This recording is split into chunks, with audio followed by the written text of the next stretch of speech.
I was a Lincoln Looker for 2 weeks. It was terrifying. One moment you're at home answering the door, and the next you're stuck in some kind of suit. The smell was awful in there, and the metal seat was so cold. The only thing you can do is look through 2 little holes. It was some kind of mask, and whenever the sun shined near, I could see the inside of it. It was a familiar face. Every few nights, straws would be put through the holes, and someone would feed me some weird soup. After 2 weeks, they found out that they had misidentified me, and I wasn't the correct Lincoln Looker. Reagan apologized to me personally, and I was released with some monetary compensation. They don't care if I talk about it or not. No one would take me seriously. Lincoln looking is just too absurd.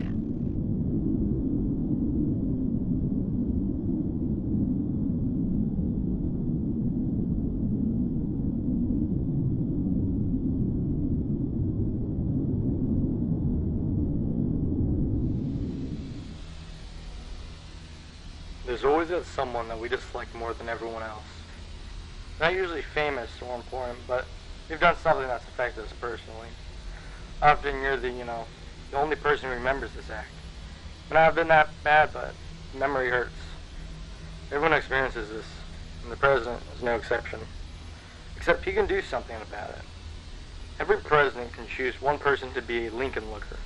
After the alibi is fabricated, the person is abducted from their home, and they stay a Lincoln Looker for as long as the president sits in office.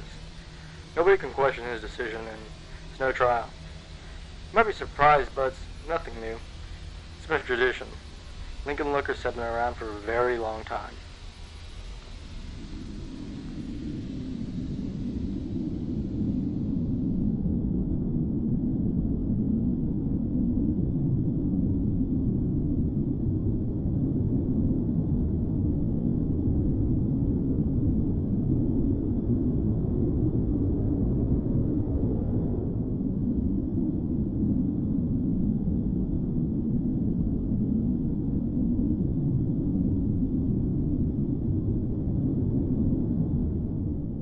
Hello, we are not available now. Please leave your name and phone number after the beep. We will return your call. Hey, Eunice. It's Howard. I don't know what I just saw. I was at the top of the steps, reading the inscriptions and talking to visitors, when I started to hear a faint scratching sound. I didn't think much of it at first, but when I got close to the chair, I realized that the scratching was coming from inside the marble. So I went to a guard and asked whether she could do anything about animals that could be trapped in there. She told me not to worry about it, and that they'd take care of it once there were fewer visitors. A few minutes passed, and the scratching became much louder.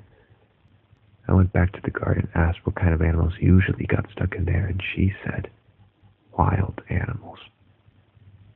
The sound started to make visitors anxious. I remember one boy pulling so hard at his mother's hand, begging to leave. A blind girl with one of those canes went up to the chair and pressed her head against it to listen. Then she started crying. Her parents tried to pull her away, but she just began to hit the chair with her cane.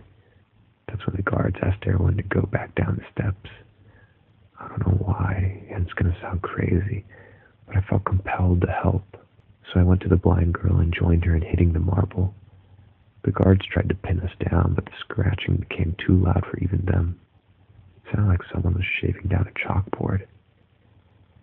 Eventually the marble began to crack, and a few more hits caused the crevice to expand all the way to the top of the chair. There was a sudden burst of air from the damage, and the head suddenly turned toward us. I was afraid it would fall, so I picked the girl up and went down a few steps. The head slowly rotated back into place, and when it started to be pushed upwards, I took out my camera. It was no wild animal.